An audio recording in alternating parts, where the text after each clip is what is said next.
والصلاة والسلام على سید الانبیاء والمرسلین اما بعد فاعوذ باللہ من الشیطان الرجیم بسم اللہ الرحمن الرحیم الصلاة والسلام علیک یا رسول اللہ وعلی آلک واصحابک یا حبیب اللہ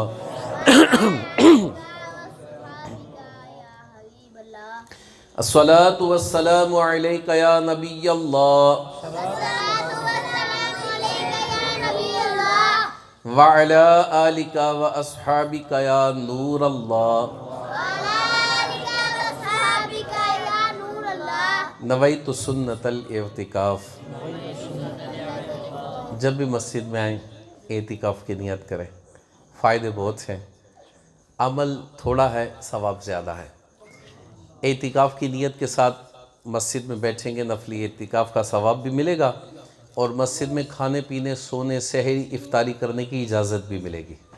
اگر اعتکاف کی نیت نہ کی ہوئی ہو تو یہ کام کرنے کی مسجد میں اجازت نہیں ہو سکتی، نہ کھا سکتے، نہ پی سکتے، نہ سو سکتے۔ تو اعتکاف کی نیت کے ساتھ یہ چیزیں جائز ہوتی ہیں۔ شیخ طریقت امیر اہل سنت الیاس قادری صاحب فرماتے ہیں، کوئی ایسے وقت میں مسجد میں آیا کہ لنگر جاری تھا، اب ظاہر ہے کہ لنگر ہی کھائے گا آ کے، تو اب کیا کرے؟ اب اعتکاف کی نیت کرے، چند مرتبہ درود پاک پڑھے، اعتکاف بھی ہو جائے گا، کھانا بھی جائز ہو جائے گا۔ اللہ کے محبوب صلی اللہ علیہ وسلم پر درود شریف پڑھنے کے بہت سارے فائدے ہیں، ان میں سے ایک عرض کرتا ہوں۔ نبی پاک صلی اللہ علیہ وآلہ وسلم نے ارشاد فرمایا، جو میرا امتی مجھ پر روزانہ 50 بار درود پاک پڑھے گا، قیامت والے دن میں اس سے ہاتھ ملاؤں گا۔ کتنا پڑھنا ہے؟ 50 دفعہ۔ اب 5 نمازیں ہیں، ہر نماز میں 10 مرتبہ بھی پڑھ لے تو بھی 50 ہو گیا۔ ویسے تو 50 پڑھنا کوئی مشکل کام ہے نہیں۔ اب یقین کریں کہ کچھ لوگ کہتے ہیں مصروف بہت ہے، مصروف بہت ہے، مصروف بہت ہے۔ میں ایسے مصروف شخص کو جانتا ہوں جو بزنس مین ہے، مصروف ترین شخص ہے اور روزانہ 12,000 بار درود پاک پڑھتا ہے۔ میں نے پوچھا، میں نے کہا جناب کیسے؟ کہہ رہا بڑا آسان ہے۔ میں نے کہا اچھا جی کیسے آسان ہے جی؟ کہہ رہے دیکھیں دکان پہ بیٹھے، میں کہا جی، کہہ رہے جب فارغ ہیں کاؤنٹر تسبیح ہاتھ میں ہے تو بس پڑھتے رہتے ہیں، کسٹمر آئے تو ڈیل کر لیا۔ اچھا اب اذان ہو گئی، اذان کا جواب دیا، نماز پڑھنے کے لیے گئے تو راستے میں کیا کرنا ہے؟ درود پاک پڑھنا ہے۔ اب وضو کیا، سنتیں پڑھ لیں، فرضوں میں وقت باقی ہے تو فارغ بیٹھ کے کیا کرنا ہے؟ درود پاک پڑھنا ہے۔ اب نماز سے فارغ ہو گئے، فارغ ہو کے دکان تک آتے ہوئے کیا کرنا ہے؟ درود پاک پڑھنا ہے۔ کہہ رہے بس جو وقت مجھے ملتا ہے نا میں اس کو فارغ نہیں چھوڑتا، نبی پاک صلی اللہ علیہ وسلم پر درود پاک پڑھتا رہتا ہوں، جب رات کو چیک کرتا ہوں تو 12,000 ہو ہی جاتا ہے۔ آزاد ہے۔ اور الیاس قادری صاحب فرماتے ہیں تسبیح زبان کی چابی ہے، تسبیح زبان کی چابی ہے۔ میں نے آزمایا ہے، اس بات کو میں نے آزمایا کہ تسبیح زبان کی چابی کیسے ہے۔ یعنی جب میرے ہاتھ میں کاؤنٹر تسبیح ہوتی ہے تو کچھ نہ کچھ پڑھتا رہتا ہوں، اگر وہ جیب میں چلی جائے تو زبان خاموش ہو جاتی ہے۔ آپ میں سے بھی کسی نے آزمایا ہو، ہے آزمائش ہے اس طرح کی، ہے نا؟ تو یہ تسبیح زبان کی چابی، یعنی پتہ چل گیا کہ اگر ہم درود پاک کی کثرت چاہتے ہیں، کم از کم 313 بار علماء نے فرمایا کثرت ہے، اگر ہم درود پاک کی کثرت چاہتے ہیں تو پھر کیا کرنا ہے؟ کاؤنٹر ضروری نہیں، دانے والی بھی، یعنی کوئی تسبیح آپ کے ہاتھ میں ہو، تسبیح زبان کی چابی، تو پھر آپ کیا کریں گے؟ ذکر و اذکار میں مشغول رہیں گے اور انشاءاللہ کثرت سے پڑھنے میں کامیاب ہو جائیں گے۔ اللہ ہمیں پڑھنے کی توفیق بھی عطا فرمائے۔ ہوتی بات توجہ کے ساتھ ہے، ٹارگٹ کو بندہ سیٹ کر لیتا ہے نا اپنا، جیسے بزنس مین کا ٹارگٹ سیٹ ہے، اسٹوڈنٹ کا ٹارگٹ سیٹ ہے، اس نے اپنی یونیورسٹی سے، اپنے کالج سے، اپنی کلاس سے لیٹ نہیں ہونا۔ جس نے کچھ اچیو کرنا ہے، جس نے تو ٹائم پاس کرنا اس کی تو موج لگی ہوئی ہے، اور جو واقعی کچھ حاصل کرنا چاہتا ہے، کچھ گین کرنا چاہتا ہے، وہ پھر وقت ضائع نہیں کرتا، وہ چاہے اسٹوڈنٹ ہے، چاہے بزنس مین ہے، یا آقا پر درود پڑھنے والا امتی ہے، وہ وقت ضائع نہیں کرے گا، وہ اپنے ٹارگٹ کو پورا کرنے کی کوشش کرے گا۔ تو جہاں بہت سارے ٹارگٹ سیٹ کیے ہیں آپ نے، یہ بھی سیٹ کر لیجئے کہ انشاءاللہ کم از کم 50 مرتبہ درود پاک پڑھا کروں گا۔ ابتدا کیجئے نا، جو 50 پڑھتے ہیں 100 تک آئیے، 100 پڑھتے ہیں 500 تک آئیے، 1000 تک آئیے، یعنی اپنے درود پاک میں بھی اضافہ کرتے چلے جائیے۔ ایسی روایت بھی ہیں جس میں آقا کریم صلی اللہ علیہ وسلم نے فرمایا کہ ہر وقت درود پاک پڑھا کرو۔ تو ہمیں بھی اللہ پاک پڑھنے کی توفیق عطا فرمائے۔ یہ جملہ کیوں کہا جاتا ہے توفیق عطا فرمائے؟ کیونکہ اللہ کی توفیق کے بغیر کچھ بھی ممکن نہیں ہے۔ تو اللہ توفیق دے گا تو پڑھ لیں گے، ہم کوشش کریں، نیت کریں، پڑھیں گے انشاءاللہ۔ اللہ پڑھنے کی توفیق عطا فرمائے۔ آئیے محبت کے ساتھ ایک دفعہ پڑھ لیجیے، الصلاۃ والسلام علیک یا رسول اللہ، الصلاۃ والسلام علیک یا حبیب اللہ، الصلاۃ والسلام علیک یا نبی اللہ، وعلی آلک واصحابک یا نور اللہ۔ نبی کریم صلی اللہ علیہ وسلم کے ذکر کی محفل ہے، اور حضور نبی پاک صلی اللہ علیہ وسلم کی ولادت سے پہلے حالات کیسے تھے؟ کسی کی عزت محفوظ نہیں، مال محفوظ نہیں، جھوٹ بولنا، گناہ کرنا، لوگوں کے مال لوٹ لینا، زنا کرنا، چوری کرنا، شراب پینا کوئی مسئلہ ہی نہیں تھا۔ نفس کے ساتھ کھیلتے تھے لوگ، عزت نہیں تھی، عورت کا کوئی مقام نہیں تھا، عورت جوتی کی نوک سے بھی گھٹیا سمجھی جاتی تھی۔ بیٹی ایک ذلت اور رسوائی کا نام تھا، جس کے گھر میں بیٹی پیدا ہوتی وہ کہتا کہ یہ کوئی منحوس چیز میرے پاس آ گئی، زندہ دفن کیا جاتا، چیر پھاڑ دیا جاتا بچی کو، یعنی اسے زندہ رہنے کا حق نہیں تھا۔ معاشرے میں بیٹی کی کوئی عزت نہیں تھی۔ خوش قسمتی سے جوان ہو جاتی، بیاہ ہو جاتا، شادی ہو جاتی تو بھی کوئی عزت نہیں تھی۔ نبی کریم صلی اللہ علیہ وسلم کے تشریف لانے سے پہلے معاشرے کا یہ حال تھا کہ ذلت و رسوائی کے علاوہ کوئی چیز نظر نہیں آتی تھی، اور یہ ایسے لوگ تھے جو اپنے آپ کو بڑے فصیح و بلیغ تصور کرتے تھے اور باقی لوگوں کو گونگا تصور کرتے تھے کہ باقی جو اجمی لوگ ہیں ان کو تو آتا ہی کچھ نہیں، جو سارا علم ہے یہ ہمارے پاس ہے، سب سے سمجھدار لوگ ہم ہیں، سب سے عقل مند لوگ ہم ہیں، جو کچھ ہے ہمارے پاس ہے، باقی لوگ تو فارغ ہیں۔ پیارا کا کریم صلی اللہ علیہ وسلم کے تشریف لانے سے پہلے یہ حالات تھے۔ ایسے ہی ہے، تھوڑا ساتھ دیجیے گا، ایسے ہے؟ اب غور فرمائیں، اگر ہمیں پتہ چل جائے کہ ہمارے ملک پاکستان میں کوئی بستی ایسی ہے جہاں شراب پی جاتی ہے، اپنی اولاد کو بھیجیں گے؟ نہیں۔ چلے کہیں زنا ہوتا ہے، بھیجیں گے؟ نہیں۔ جوے کا اڈا بھیجیں گے؟ نہیں بھیجیں گے، قریب سے بھی نہیں گزرنے دیں گے۔ اللہ کی شان دیکھیے، اس برے قسم کے افراد، بری بستی میں اللہ نے اپنے محبوب کو اتار دیا۔ ہم نہیں بھیجنا پسند کرتے، سمجھ آ رہی بات کی؟ ہم خود جانا یا اپنے کسی عزیز کو، اولاد کو، پیارے کو اس بری جگہ بھیجنا پسند، ساتھ تو دیں یار، نہیں کرتے۔ اللہ نے کیا کیا؟ اپنے محبوب کو بھیج دیا، اپنے محبوب کو۔ کتنی قربانی ہے! اب غور فرمائیے، اس بستی میں اللہ نے اپنے محبوب کو بھیجا، اور پھر آقا کریم صلی اللہ علیہ وسلم نے 40 سال تک اپنے اخلاق حسنہ پیش کیے۔ کتنے سال کیے جے؟ 40 سال۔ چھوٹا عرصہ نہیں ہے یار، ہم سے 4 گھنٹے ضبط نہیں ہوتا ہے نا۔ کہیں 4 گھنٹے اچھے بن کے بیٹھنا پڑ جائے نا، مینرز کے ساتھ، ادب و آداب کے ساتھ، نہیں بیٹھ سکتے، کیفیت نہیں ہے۔ اور آقا کریم صلی اللہ علیہ وسلم نے ان برے لوگوں میں کتنے سال گزارے؟ 40 سال۔ 40 سال گزارے، اور کیسے گزارے؟ کبھی آپ نے کسی بت کو سجدہ نہیں کیا، کبھی آپ نے جھوٹ نہیں بولا، کبھی امانت میں خیانت نہیں کی، ایسی زندگی گزاری۔ اور ایسی زندگی 40 سال ان لوگوں میں گزاری، اور آپ کے القابات ان مشرکین نے کیا رکھے تھے؟ صادق و امین۔ یہ صادق ہیں، یہ امین ہیں، یہ ہمیشہ سچ بولتے ہیں، اور امانت میں خیانت نہیں کرتے۔ یہ اوصاف تھے میرے آقا کریم صلی اللہ علیہ وسلم کے، یہ بہترین اوصاف میں سے یہ 2 باتیں تھیں میرے آقا کے تو اوصاف بہت زیادہ ہیں، لیکن یہ دو باتیں تھیں جو نمایاں نظر آتی تھی۔ آقا کریم صلی اللہ علیہ وسلم نے 40 سال کی عمر جب ان کے اندر گزاری اور لوگ آپ سے مانوس ہو گئے، آپ سے محبت کرنے والے بن گئے، آپ کو ماننے والے بن گئے ان معنوں میں کہ آپ سچے ہیں، صادق ہیں، امین ہیں، تو پھر اللہ رب العزت نے فرمایا محبوب اب اعلان نبوت فرمائیے۔ کیا کیجئے؟ اس کا مطلب کیا ہے؟ بعض لوگ کہتے ہیں کہ اللہ نے اپنے محبوب کو 40 سال کی عمر میں نبوت عطا فرمائی۔ نہیں، پیارے آقا کریم صلی اللہ علیہ وسلم تو سب سے پہلے نبی ہیں اور سب سے آخر میں تشریف لائے ہیں۔ بات سمجھیے گا، سب سے پہلے نبی ہیں لیکن تشریف سب سے آخر میں لائے ہیں۔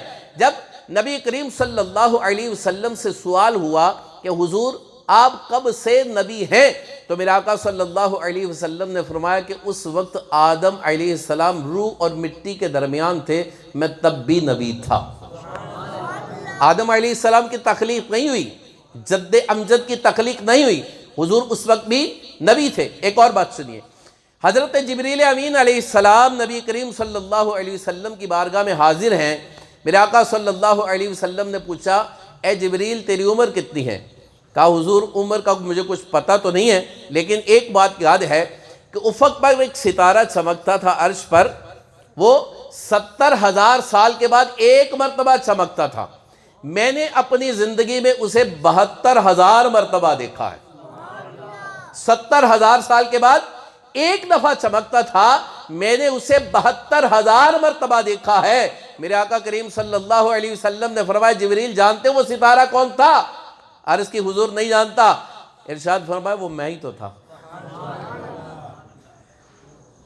جبریل امین نے کتنی دفعہ دیکھا؟ 72,000 مرتبہ دیکھا بھائی، اور کتنے سال بعد چمکتا تھا؟ 70,000 سال، 70 سال نہیں، 70,000 سال کے بعد ایک دفعہ چمکتا تھا، اور جبریل امین نے 72,000 مرتبہ دیکھا ہے۔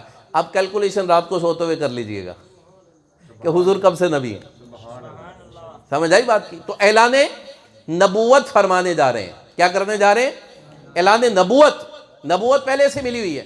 تو آقا کریم صلی اللہ علیہ وسلم کوہ صفا پر تشریف لے گئے اور آپ نے اہل قریش کے گروہوں کو اکٹھا کیا اور کہا کہ اگر میں تمہیں کہوں کہ اس پہاڑ کے پیچھے دشمن ہے تم پہ حملہ کر دے گا، یقین کرو گے؟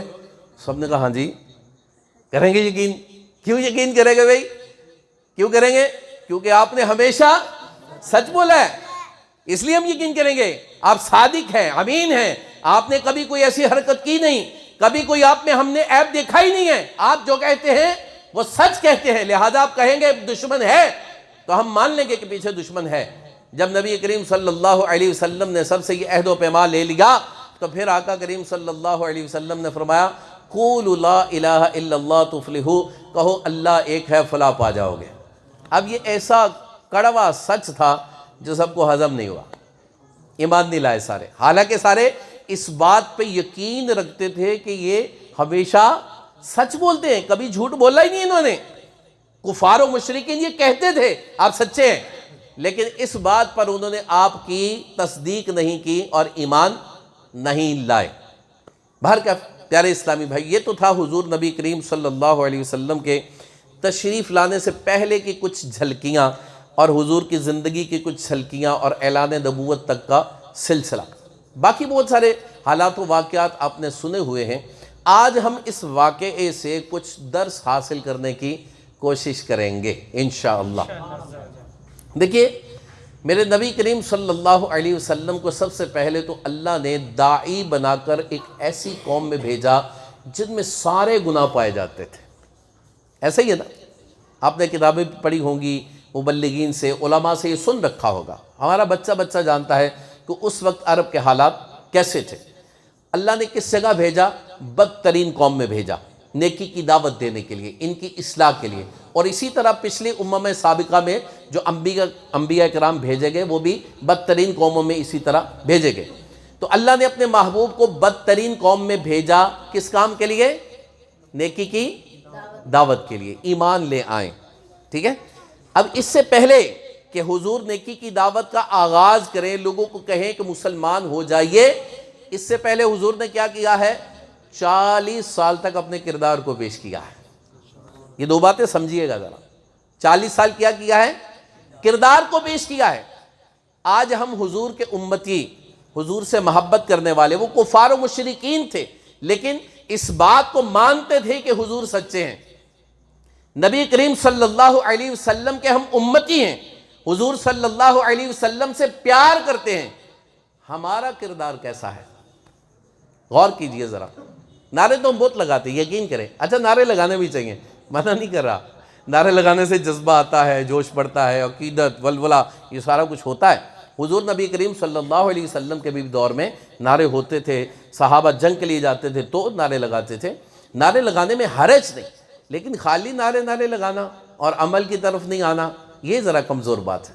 تو حضور نے اپنا 40 سال تک اخلاق، کردار پیش کیا۔ کیا ہمارا کردار حضور کے مثل ہے؟ غور کریں نا، آج ہم کچھ سبق تو حاصل کریں ساتھ۔ حضور نے کبھی جھوٹ نہیں بولا، کیا ہم ایسے ہیں کہ سچ بولتے ہوں؟ غور طلب بات ہے۔ نبی کریم صلی اللہ علیہ وسلم کو داعی بنا کر بھیجا گیا، نیکی کی دعوت دیتے تھے، مار کھائی حضور نے، حضور کے خون کو بہایا گیا، کس لیے؟ آپ نیکی کی دعوت دیتے تھے، کہتے تھے اللہ کو ایک مانو فلاح پا جاؤ گے، اور آپ کو مارا جاتا تھا اس بات پر، نیکی کی دعوت دینے پر آپ کو مارا جاتا تھا، ستایا جاتا تھا۔ کیا ہم کسی کو نیکی کی دعوت دیتے ہیں؟ نہیں دیتے۔ حالانکہ میرے آقا کریم صلی اللہ علیہ وسلم نے خود ارشاد فرمایا بلغوا عنی ولو آیا، پہنچا دو میری طرف سے اگر سے ایک ہی آیت ہو۔ یعنی علماء فرماتے ہیں ایک بھی اچھی بات جاننے والا مبلغ ہے، سارے مسلمان مبلغ ہیں، اور سب پر یہ ذمہ داری عائد ہوتی ہے کہ وہ لوگوں کو نیکی کی دعوت دیں گے۔ یہ صرف علماء اور خطبہ اور مسجد کے اماموں، خطیب کی ذمہ داری نہیں ہے، جو ہم یہ سمجھ بیٹھے ہیں کہ امام صاحب نے نہیں بات بتائی تو ہمیں نہیں پتا چلا، فلاں نے نہیں بتائی تو ہمیں نہیں پتا چلا۔ بھائی آپ سارے مبلغ بیٹھے ہیں، آپ کے ذمے یہ کام کیا، اور کس نے کیا؟ میرے آقا کریم صلی اللہ علیہ وسلم نے کیا، کہ جن کے بارے میں ہمارا بھی یہ عقیدہ ہے کہ حضور نے ہمیشہ سچ بولا ہے۔ ایسا ہے کہ نہیں؟ ہے نا؟ اس سچے نبی صلی اللہ علیہ وسلم نے ہمیں یہ درس دیا ہے، اور اللہ رب العزت جل جلالہ نے اس نبی صلی اللہ علیہ وسلم کے بارے میں کیا ہی خوب نقشہ کھینچا اور فرمایا لَقَدْ كَانَ لَكُمْ فِي رَسُولِ اللَّهِ أُسْوَةٌ حَسَنَةٌ۔ اس کا مطلب آپ کو آیت آتی ہے، آپ کو پتہ ہے نا کہ حضور کا اسوہ حسنہ ہمارے لیے بہترین نمونہ ہے۔ کیا ہے؟ بہترین نمونہ ہے۔ بچے ہمارے اسکولوں میں پڑھتے ہیں نا، چھوٹی کلاسز میں عموماً ڈرا کر کے دے دیتے ہیں، سیب بنا کے دے دیا ہے نا، ڈاٹس لگا کے دے دیے، نمونہ بنا کے دے دیا، اس کی نقل اتارے۔ اللہ نے اپنا محبوب دے دیا، اس کی نقل اتارے۔ یہی ہے، ہم کتنی نقل اتارنے میں کامیاب ہوئے۔ ایک واقعہ بڑا پیارا، موسیٰ علیہ السلام کے امتی کا، ایک جب موسیٰ علیہ السلام کی قوم پر عذاب آیا نا اور ساری قوم غرق ہو گئی، تو آپ کی قوم میں ایک مسخرہ تھا، آپ کی نقلیں اتارا کرتا تھا، آپ جیسا امامہ باندھتا، داڑھی رکھی تھی، عصا پکڑتا تھا، ویسا ہی واز کرتا تھا، یعنی شرارتیں کیا کرتا تھا، نقلیں اتارتا تھا۔ آج کل کے دور میں جیسے آپ پانڈم راسی کہہ لیں، ایسا تھا۔ موسیٰ علیہ السلام اس سے تنگ تھے، پریشان ہوتے تھے، وہ اس طرح کی حرکتیں کرتا تھا۔ جب ساری قوم غرق ہو گئی، وہ مسخرہ بچ گیا۔ موسیٰ علیہ السلام نے اللہ کی بارگاہ میں عرض کی، یا اللہ یہ تو مجھے سب سے زیادہ تنگ کرتا تھا، یہ کیوں بچ گیا؟ ارشاد فرمایا موسیٰ تیری نقلیں اتارتا تھا، مجھے بڑا اچھا لگتا تھا، اس لیے بچ گیا۔ اور محبوب کے بارے میں خود اللہ نے فرمایا ان کی نقلیں اتارو۔ اور غور تو کیجئے یار کہ اگر موسیٰ علیہ السلام کا امتی مذاق اڑانے کے لیے، جگتے کرنے کے لیے نقلیں اتارے اور وہ بچ جائے، تو حضور کا امتی اگر حضور کی نقلیں اتارے گا نہیں بچے گا، ہے نا؟ خود حضور نے فرمایا نا، اللہ کے محبوب صلی اللہ علیہ وسلم نے خود فرمایا۔ کیسی بات فرمائی؟ میں آپ کو انشاءاللہ عرض کرتا ہوں۔ آج ہم نعرے لگاتے ہیں نا، چلیے نعرہ لگاتے ہیں، غلام ہیں غلام ہیں، زوردار تو لگاؤ یار، غلام ہیں غلام ہیں، پتا تو چلے غلام نعرہ لگا رہے ہیں، غلام ہے غلام ہے، غلامی رسول میں جو ہونا عشق مصطفیٰ زندگی فضول ہے۔ غلام ہے حضور کے، غلامی رسول میں موت قبول ہے؟ کس کس کو؟ پکی بات ہے، پکی بات ہے بھائی؟ تو پھر خطیب صاحب کو کہیں، امام صاحب کو لائیں، کو تلوار لے کے آئیں، کو اتاریں گردنیں حضور کے عشق میں ہماری بھی۔ صحابہ کی اتری نہیں اتری ہے؟ کس کس نے کٹوانی جی؟ تیار ہے؟ وہ واقعی سچی بات ہے یار۔ یہ دیکھو حضور کے عشق میں گردن اتارنے کے لیے آپ تیار ہیں، داڑھی رکھنے کے لیے کیوں تیار نہیں یار؟ نہیں غور تو کریں نا یار۔ میرے آقا نے خود فرمایا، کیا فرمایا؟ میرے دشمنوں جیسی صورت نہ بناؤ۔ آج ہم یہودیوں کی مخالفت کریں، دیکھیے فلسطین پر کون حملے کر رہا ہے؟ یہودی۔ اسرائیل کون ہے؟ اسرائیل یہودی ہے نا؟ کون حملے کر رہا ہے؟ یہودی۔ اور میرے حضور کے حدیث پاک، حضور نے فرمایا میرے دشمنوں جیسی صورت نہ بناؤ۔ دشمن کون تھے؟ یہود و نصارہ۔ ان جیسی صورتیں نہ بناؤ۔ کیا کرے؟ فرمایا داڑھیوں کو بڑھنے دو اور مونچھیں چھوٹی کرو۔ اور داڑھی کتنی رکھنی چاہیے؟ یہ علماء سے آپ پوچھ لیجئے کتنی رکھنی چاہیے۔ آج ہم داڑھیاں رکھتے ہیں، یقین کریں یہ جن میرے بھائیوں نے چھوٹی چھوٹی بھی رکھی ہے نا، ان کو بھی لوگ مولوی کہتے ہوں گے، حافظ صاحب، قاری صاحب ایسے کہتے ہوں گے، ہے نا؟ محبت کی بات ہے۔ چلو یار رکھی تو ہے، اللہ نے یہاں تک توفیق دی ہے، چاہے آپ نے جس نیت سے بھی رکھی ہے، ٹھیک ہے؟ لوگ آپ کو کہتے نہیں کہتے مولوی؟ کہتے نہیں کہتے یار؟ بولو تو صحیح، کہتے ہیں نا؟ تو یار حضور کی سنت پھر پوری کر لیجئے۔ حضور نے خود فرمایا، دیکھیں میں نہیں کہہ رہا، میرے آقا کا فرمان موجود ہے، آپ علماء سے پوچھ لیجئے، ٹھیک ہے؟ حضور نے فرمایا داڑھیوں کو بڑھاؤ اور مونچھیں پست کرو۔ تو ہمیں ایسا ہی کرنا چاہیے، مخالفت نہیں کرنی چاہیے۔ آج ہم یقین کیجئے کہ ہم یہ جو نعرے لگاتے ہیں نا کہ ان کا بائیکاٹ کرو، ان کی چیزوں کا بائیکاٹ کرو، ان کی اس چیز کا بائیکاٹ کرو، ان کی اس چیز کا بائیکاٹ کرو، بیٹا توجہ کرو، یہ کرنا چاہیے، یہ کرنا چاہیے، کیونکہ جب ان کی معاونت پیسے والی بند ہوگی، ان کی تجارت میں خسارہ ہوگا تو یہ خود ہی بھاگیں گے۔ کرنا چاہیے، مسلمانوں کے ان کی پروڈکٹ نہیں استعمال کرنی چاہیے، پکی بات ہے۔ جب پروڈکٹ کا بائیکاٹ کر رہے ہو تو ان کے چہرے کا بائیکاٹ کرنے کا تو میرے حضور نے فرمایا ہے۔ یہ کیوں نہیں؟ جب مسلمان باعمل تھے نا، یقین کیجئے یہ آج جو مسلمان پستی کا شکار ہے نا، اس کی ایک وجہ یہ بھی نظر آتی ہے کہ دامن مصطفیٰ سے بڑی دوری ہو گئی ہے، بڑی دوری ہو گئی ہے۔ عشق کی بات ہے، محبت ہے، لیکن جو عمل سے ظاہر ہونی چاہیے اس میں بہت کمزوری ہے۔ آج مر مٹنے کا دعویٰ تو ہے، عمل نظر نہیں آتا۔ کیسے یقین کیا جائے کہ جو نبی کریم صلی اللہ علیہ وسلم کی محبت میں گردنیں کٹانے کے لیے تیار بیٹھا ہے، فجر کی نماز کے در پڑتا ہے، جو گردن کٹانے کے لیے تیار ہے، کیا اس کی زبان سے جھوٹ جاری نہیں ہوتا؟ کیا گالی نہیں بکتا؟ کیا لوگوں کی غیبتیں نہیں کرتا؟ کیا اپنی آنکھوں کو حرام سے پر نہیں کرتا؟ یہ حضور کا امتی ہے، حضور سے محبت کرتا ہے، میں اس چیز کا انکار ہی نہیں کر رہا، لیکن وہ عمل نظر کیوں نہیں آتا؟ وہ تقوی، پرہیزگاری جس کے بارے میں رب نے کہا ہے کہ ان کی پیروی کرو۔ کیا میرے حضور نے کبھی کوئی گناہ کیا؟ نہیں۔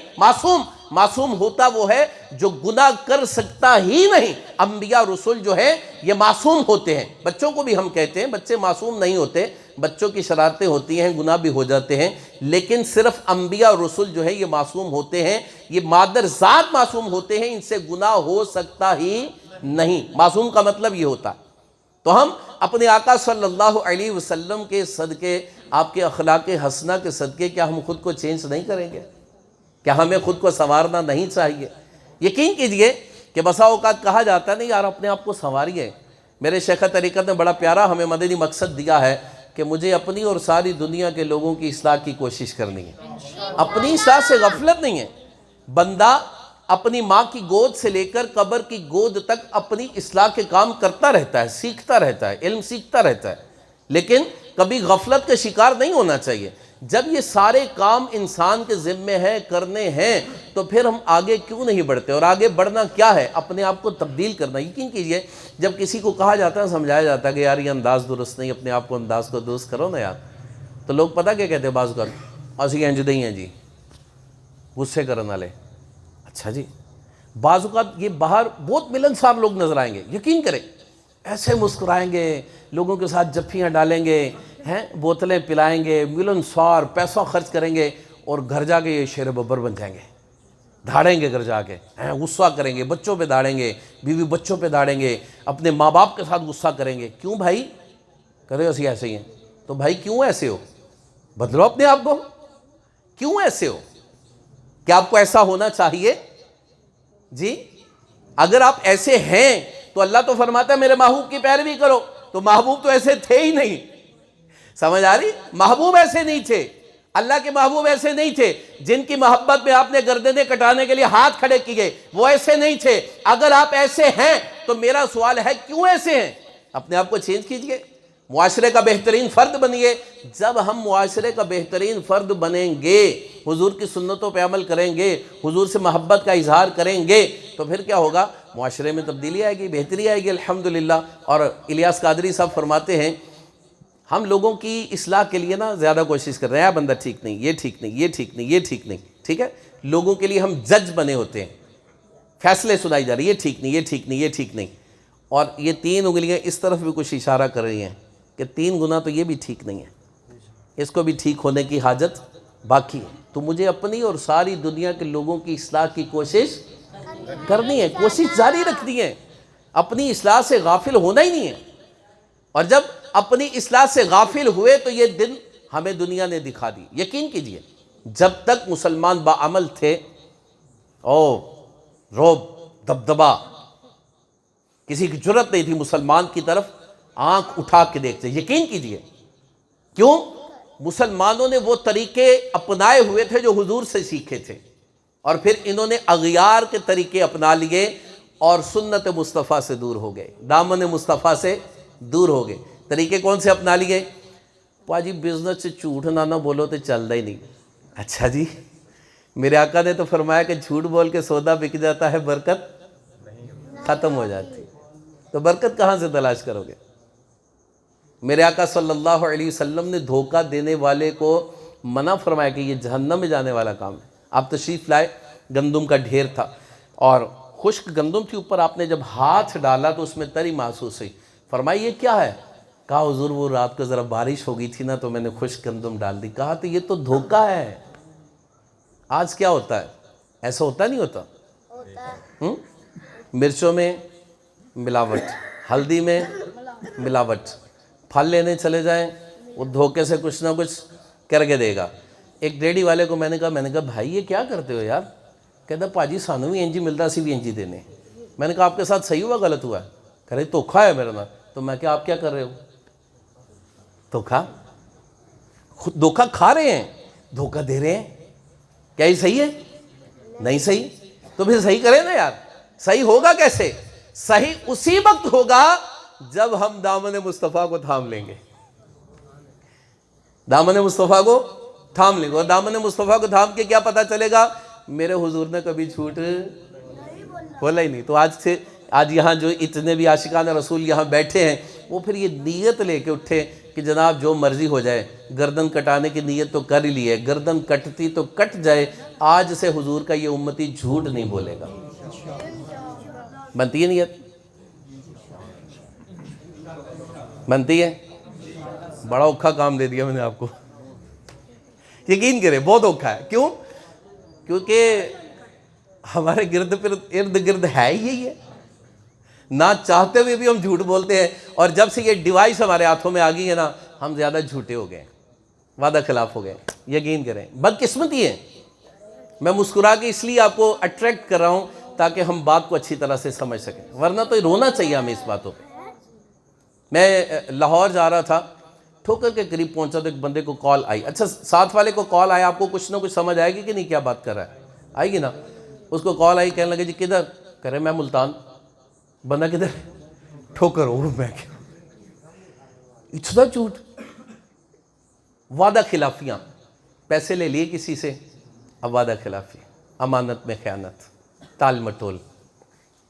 اور جس نے دیا آپ پہ احسان کیا اس کا شکریہ ادا کرنا چاہیے. یار مہربانی، آپ میرے اس وقت میں کام آئے جب مجھے ضرورت تھی. اوگے سے پتہ کیا کہتے ہیں؟ مر چلے ہیں، لڑ چلے ہیں، دے رہیں گے، ہے نا؟ کہتے نہیں کہتے ایسے؟ اگلا بندہ بیچارہ کیا کر سکتا آپ کا یار؟ کچھ کر سکتا ہے؟ میرے حضور نے تو ایسا نہیں کیا. آئے ٹھیک ہے، لوگ اپنی امانتیں دے کے جاتے تھے. اور جب حضور پر حملہ ہوا، حضور کی جب ہجرت کی رات تھی، ابو بکر صدیق رضی اللہ عنہ کے ساتھ آپ کاشانہ سے نکلے ہیں، تو پیچھے کسی کو چھوڑ کے گئے ہیں؟ حضرت علی کو. کیا کہہ کے جا رہے ہیں؟ علی امانتیں لوٹا کے صبح آ جانا. حضرت علی نے یہ نہیں کہا کہ حضور آپ تو جا رہے ہیں، دشمن باہر کھڑا مجھے قتل کر دیں گے. حضرت علی کا عقیدہ یہ تھا کہ حضور نے کہہ دیا آ جانا تو مجھے کوئی قتل کر سکتا ہی نہیں ہے. امانت. آج نیت کریں یہاں پر بیٹھے ہوئے تمام عاشقان رسول، امانت میں خیانت نہیں کریں گے، جھوٹ بھی نہیں بولنا، وعدے پورے کرنے. اچھا ایسا ہوتا ہے، یہ ہو جاتا ہے، لین دین میں اونچ نیچ ہو جاتی، کوئی بات نہیں. آپ یقین کریں آپ کی عزت بڑھے گی. جو میں آپ کو فارمولہ بتانے لگا، میں بھی بزنس مین ہوں، کمی بیشی ہوتی ہے، لیکن کیا کرتے ہیں؟ مثال کے طور پر میں نے کسی سے سودا لیا ہے، ٹھیک ہے، اب وعدہ تھا میرا 1 ہفتے کا. 1 ہفتے میں انتظام نہیں ہوا، بارش آ گئی، کوئی اتار چڑھاؤ آ گیا، کوئی ملکی حالات بدل گئے. تو ہم پتہ کیا کرتے ہیں کہ جناب وعدہ یہ تھا، خود کال کرنی چاہیے، آپ کا وعدہ یہ تھا، انتظام نہیں ہو سکا، 3 دن اور دے دیں. بندہ کیا کہے گا؟ کوئی بات نہیں. کیا کہے گا؟ ایسے ہی کہتے کوئی بات نہیں، 3 دن بعد دے دیں. اب 3 دن بعد بندہ پھر دے دے، اس کا شکریہ ادا کرے، دھکے نہ کھلائے ان کو. آپ کی عزت میں اضافہ ہو جائے گا کہ یار یہ بندے بات کرنے والے. اور ہوتا یہ ہے کہ جس نے آپ سے پیسے لینے ہیں، آپ نے فون ہی نہیں اٹھانا اس کا، الٹا پریشان بیچارہ، فون ہی نہیں اٹھا رہا یار بندہ، فون ہی نہیں اٹھا رہا. آپ کو ڈر لگا ہوا ہے کہ پیسے مانگنے اس نے، تو یار پیسے اس نے آپ کو سودا دیا ہے یا ادھار دیے پیسے، تو اس نے مانگنے ہیں، اور آپ کو وقت پر دینا آپ کے ذمہ واجب ہے. دینے آپ نے وعدہ کیا، آپ نے وعدہ خلافی ہو جائے گی، گناہ ملے گا. تو ہم اپنی عادتیں ٹھیک کریں گے انشاءاللہ، وعدے پورے کریں گے. یقین کریں کہ دکاندار نا یہ مجھے دعائیں دیں گے انشاءاللہ. جن کے پیسے ٹائم سے، اور دودھ والے کے، دہی والے کے مہینے کے بعد پہنچنے ہوتے ہیں نا، پہنچنے ٹائم سے پہنچنے شروع ہو جائیں گے، آپ کی عزت میں اضافہ ہوگا. آپ کر کے دیکھ لیں، آپ کی عزت میں اضافہ ہوگا. وہ بندہ کہے گا یار یہ بندہ جناب اکھا بند کر کے سودا دے ان پاجی، میری گارنٹی اے بندہ پیسے نہ دویا ہو ہی نہیں سکتا. یہ آپ کے بارے میں لوگوں کی رائے قائم ہو جائے گی. اور اگر آپ ٹال مٹول کریں گے، وہ کہ بھائی بندہ بڑا فراڈیا جے، ایک باری لے لینا تو بس پھر لکیریں کٹنیاں پیندیاں نے. تو ایسی رائے اپنے بارے میں قائم نہ کروائیں. کیوں؟ کیونکہ میرے حضور نے کبھی ایسا نہیں کیا. تو ہم نے کرنا ہے جی، ہم کریں گے؟ ہم ایسا نہیں کریں گے. ہم اپنے آپ کو درست کریں گے. اور درست کیسے ہوگے؟ جب ہم دامن مصطفیٰ سے لپٹ جائیں گے، جب ہم حضور کی سنتوں پہ عمل کریں گے، اور عمل کرنے سے حضور کی محبت ملے گی. آئیے میں آپ کو عرض کرتا ہوں، میرے آقا کریم صلی اللہ علیہ وسلم سے محبت کا دعویٰ کرتے ہیں، تو میرے حضور نے ہمیں بتا دیا کہ محبت سچی کون سی ہے، جھوٹی کون سی ہے، کھری کون سی ہے، اور ملاوٹ والی کون سی ہے. یہ بڑی توجہ سے سنیے گا محبت کی بات. میرے آقا صلی اللہ علیہ وسلم نے فرمایا کہ جس نے میری سنت سے محبت کی اس نے مجھ سے محبت کی. کیا فرمایا؟ مختصر حدیث پاک یاد کر لیجئے. جس نے میری سنت سے محبت کی اس نے مجھ سے، جس نے میری سنت سے محبت کی اس نے مجھ سے محبت کی. جس نے میری سنت سے محبت کی اس نے مجھ سے محبت کی. ٹھیک ہے، پتہ چل گیا محبت کیسے ہے. حضور کی سنتوں سے محبت ہے تو حضور سے محبت ہے. حضور کی سنتوں سے محبت نہیں تو پتہ چلے گا حضور کی محبت کامل نہیں ہے. میں یہ نہیں کہتا کہ نہیں ہے، کامل نہیں ہے.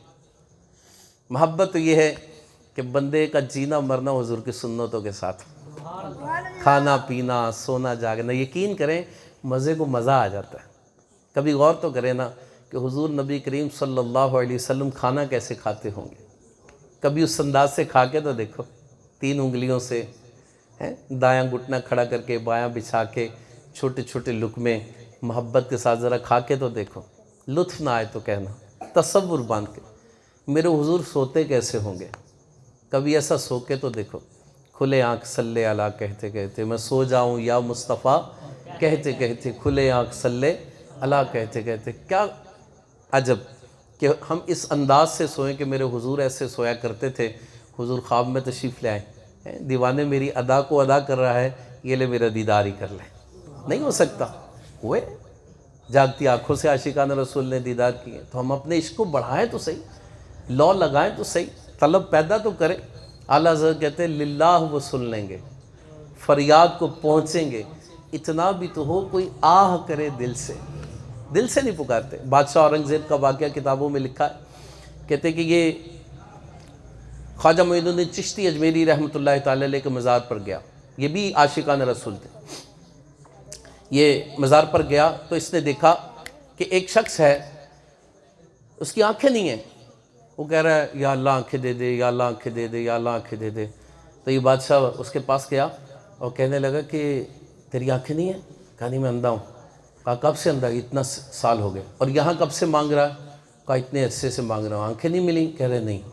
کہا اچھا میں اندر جا رہا ہوں ذرا حاضری دینے کے لیے، باہر آؤں نا تو تیری آنکھیں ہونی چاہیے، اگر تیری آنکھیں نہ آئیں تو تجھے قتل کر دوں گا۔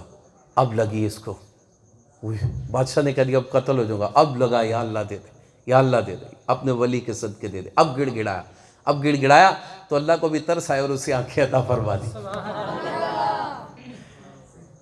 للہ وہ سن لیں گے، فریاد کو پہنچیں گے، اتنا بھی تو ہو کوئی آہ کرے دل سے۔ ہم تو نماز پڑھ کے بھی بھاگتے ہیں، یقین کریں دعا مانگنے کے لیے بھی کتنے لوگ بیٹھتے ہیں، حالانکہ مختصر دعا ہوتی ہے۔ الدعاء مخ العبادہ، دعا عبادت کا مغز ہے، مانگنے کی چیز ہے، عبادت ہے، ہمیں ٹائم ہی نہیں ہے عبادت کا۔ تو یہ حضور نبی کریم صلی اللہ علیہ وسلم نے فرمایا جس نے میری سنت سے محبت کی اس نے مجھ سے محبت کی۔ تو حضور کی سنتوں سے محبت بڑھائیے۔